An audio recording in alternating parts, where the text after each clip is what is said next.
Encore merci encore pour l'invitation. Donc, je vais passer à la partie exhortation. Donc, comme vous avez pu le voir sur le flyer, le titre de l'exhortation, de cet encouragement est Déchire ce vêtement. Déchire ce vêtement et je mets un point d'exclamation parce que le Seigneur veut appuyer sur ça. Amen. Donc, la référence se trouve dans 2 Rois, le chapitre 2, le verset 12. Donc, si vous avez vos Bibles, vous pouvez aller dans la parole. Amen. Je vous laisse un petit temps pour pouvoir trouver le passage et nous allons lire ce verset. 2 Rois 2, le chapitre 12. Amen. Donc, je vais lire la parole de Dieu. 2 Rois 2, le verset 12, pardon. Élisée le voit. Il se met à crier. Mon père, tu vaux tous les chars et tous les cavaliers d'Israël. Ensuite, Élisée ne voit plus Élie, alors il déchire ses vêtements en deux. Je relis la parole de Dieu. Élisée le voit. Il se met à crier. Mon père, tu vaux tous les chars et tous les cavaliers d'Israël. Ensuite, Élisée ne voit plus Élie, alors il déchire ses vêtements en deux. Amen à la parole de Dieu. Donc, avant de continuer, je vais vous donner le contexte de cette référence, le contexte donc de cette histoire, et je vais parler d'Élie et d'Élisée. Amen. Donc, Élie, Élie était un prophète. Élie opérait dans la puissance. Il était puissamment utilisé par Dieu et c'était un homme de Dieu. Et arrive un moment de sa marche, il rencontre Élisée. Élisée, lui, a été appelé par Dieu à être le successeur d'Élie, donc à être prophète après lui. Donc, lors de cet appel, Élisée accepte. Il commence maintenant à marcher avec Élie et il grandit auprès d'Élie. Donc, on peut dire qu'ils avaient, on va dire, une relation père-fils, maître-serviteur. Amen. Donc, Élie était devenu le père spirituel d'Élisée et Élisée, le fils spirituel d'Élie. Et donc, Élisée a commencé à marcher avec Élie. Ils ont commencé à parcourir les villes, etc., servir le Seigneur. Amen. Et euh, au, à un moment sur cette marche, au fait, il est temps pour Élie d'être enlevé par Dieu. L'heure est arrivée où Élie doit partir et retourner vers son maître. Mais avant de partir, Élie pose une question à Élisée et lui dit, qu'est-ce que tu voudrais que je fasse pour toi avant que le Seigneur ne m'enlève? Et là, Élisée, il demande quelque chose de très audacieux, de très humble aussi. Il dit à Élie, je souhaite recevoir une double portion de ton esprit, ou je peux dire une double portion de ton onction, ou encore une double portion de ton manteau. Et alors là, Élie lui répond, Élie lui dit, mais ce que tu me demandes là, c'est quelque chose de difficile. Mais il y a une condition pour que tu puisses recevoir cela. Il faut que tu assistes à mon enlèvement. Donc, si tu assistes à mon enlèvement, tu vas recevoir la double portion de mon manteau, la double portion de mon onction. Amen. Et donc, ils continuent à parcourir les villes, ils continuent à cheminer ensemble. Et le moment est arrivé où Élie, maintenant, se fait enlever par Dieu et son manteau tombe. Et au moment où Élie se fait enlever par Dieu, Élisée, comme on l'a vu dans la référence, déchire ses vêtements en deux. Je relis la référence pour vous. Élisée le voit. Il se met à crier, mon père, tu vaux tous les chars et tous les cavaliers d'Israël. Ensuite, Élisée ne voit plus Élie. Alors, il déchire ses vêtements en deux et il reçoit donc le manteau et ensuite continue sa marche et continue d'opérer maintenant comme son père. Amen. Amen. Donc, je pense que jusqu'ici, vous me suivez et vous comprenez un peu l'histoire d'Élie et d'Élisée. Alléluia.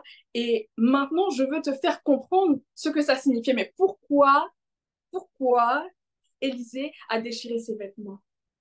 Il a déchiré ce vêtement. Il avait une soif. Il a déchiré ce vêtement pour recevoir ce nouveau manteau.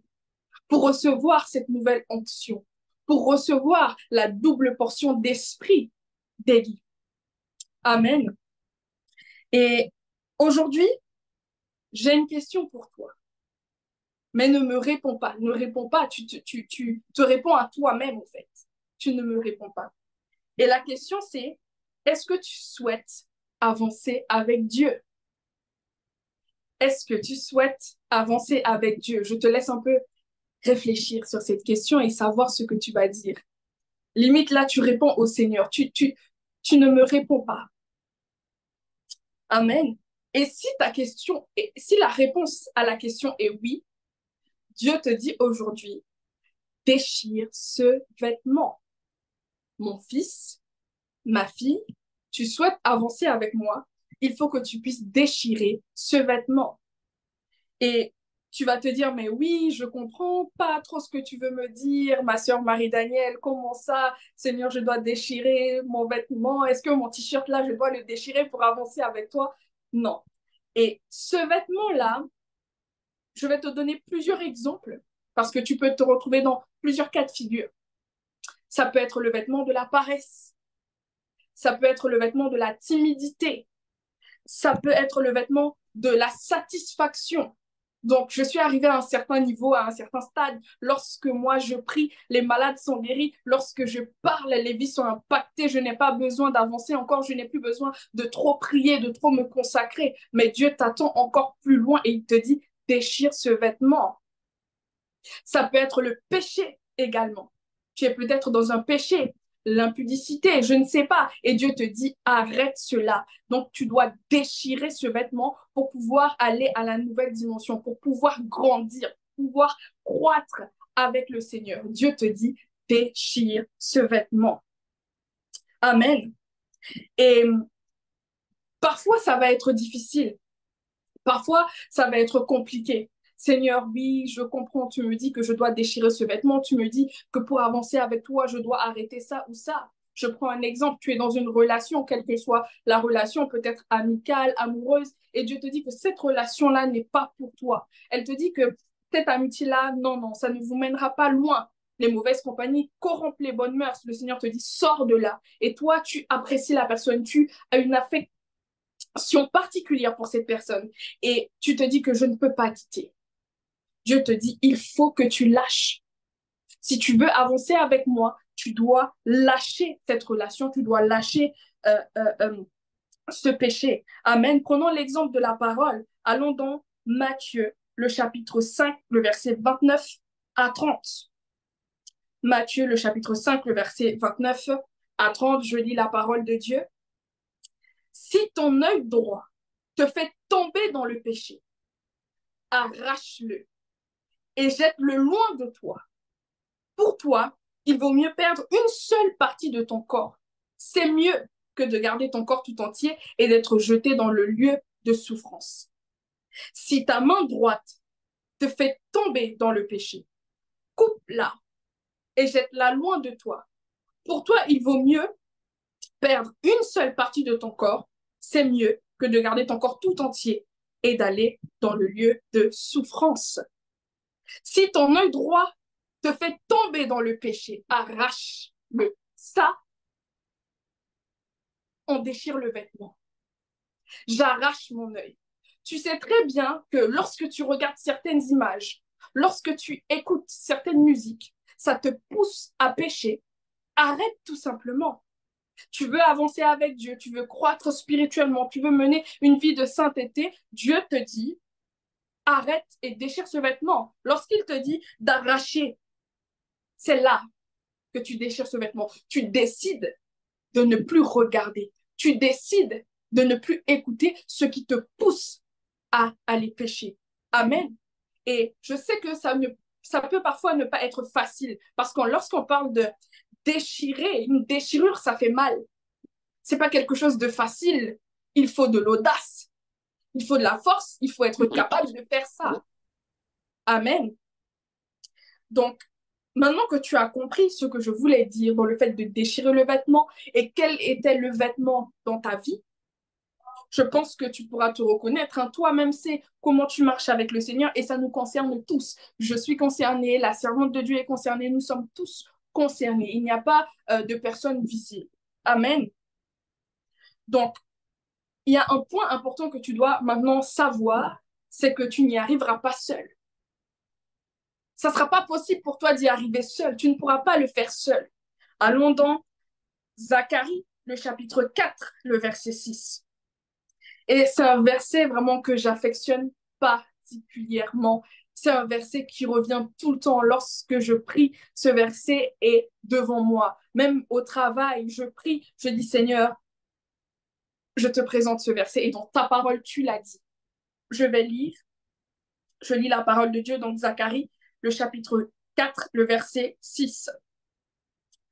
Alors il reprit et me dit, c'est ici la parole que l'Éternel adresse à Zorobabel. Ce n'est ni par la puissance, ni par la force, mais c'est par mon esprit, dit l'Éternel des armées. J'aime beaucoup ce verset parce que Dieu nous fait comprendre clairement que ce ne sont pas par nos propres forces que nous y arriverons.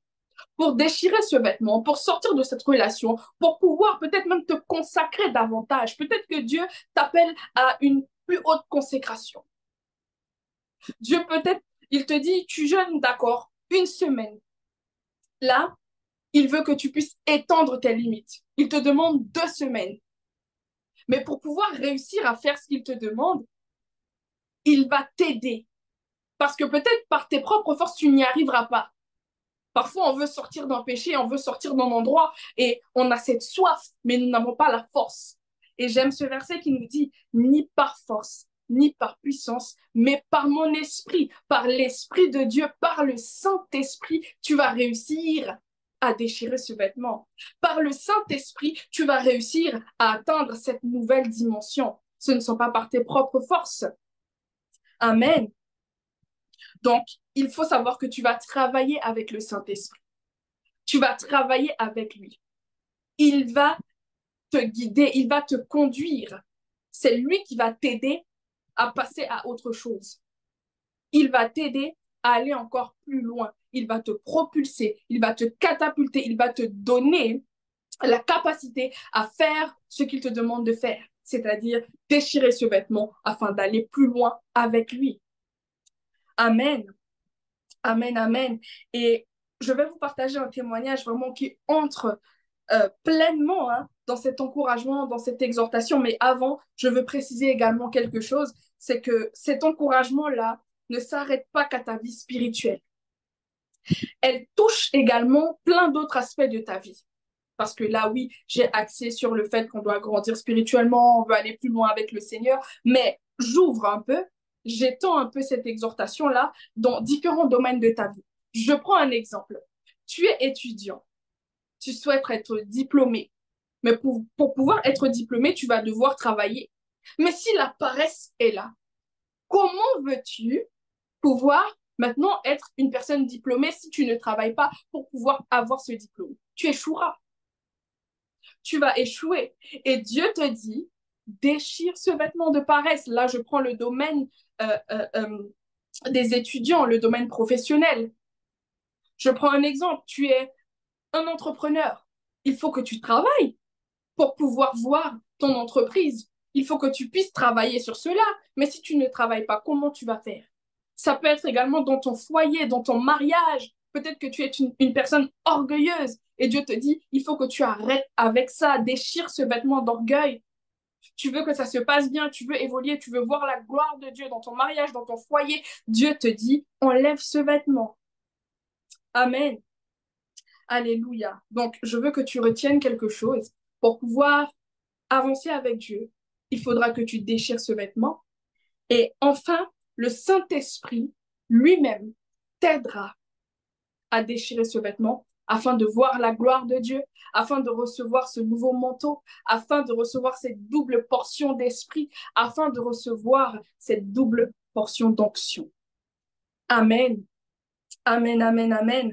Donc, avant de donner la parole à la servante de Dieu, je vais vous partager un témoignage, comme je l'ai dit, qui entre pleinement euh, euh, euh, dans cet encouragement et mon témoignage date de ma conversion.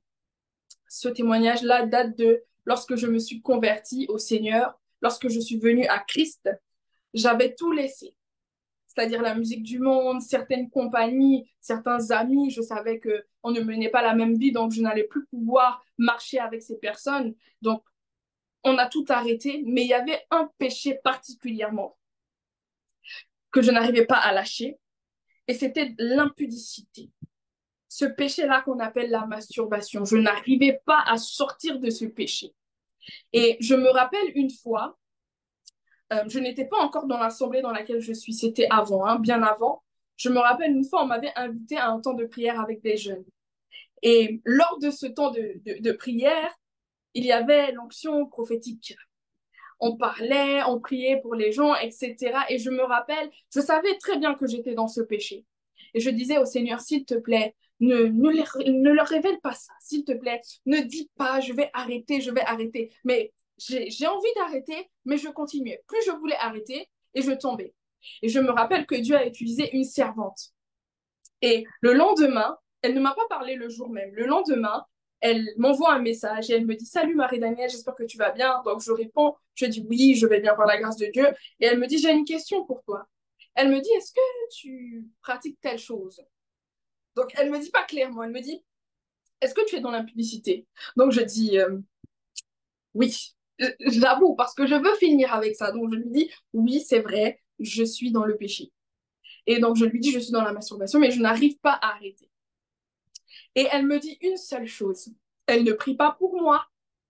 Elle ne me dit pas, ma sœur, on va prier pour que le Seigneur t'aide. Non, elle me dit une seule chose de la part du Seigneur. Elle me dit: Dieu te dit clairement, c'est ce que Dieu m'a dit. Si tu souhaites avancer avec moi, il faut que tu arrêtes cela. Tout simplement. Et lorsque le Seigneur m'a dit ça, j'ai eu une soif. J'ai eu un désir de complètement arrêter. Je me suis dit: non, je ne vais plus le refaire, je ne vais plus pratiquer ce péché, c'est fini. J'arrête de pratiquer cette chose qui ne glorifie pas le Seigneur et surtout, je ne vais pas avancer avec. Mais les jours passent, c'est fini, je ne retombe pas, etc. Je tiens, des semaines après des semaines, je tiens, je tiens, je tiens. Mais il y a encore les pensées, il y a encore les attaques, il y a encore ces choses. C'est encore plus fort que moi, mais je ne retombe pas, je tiens.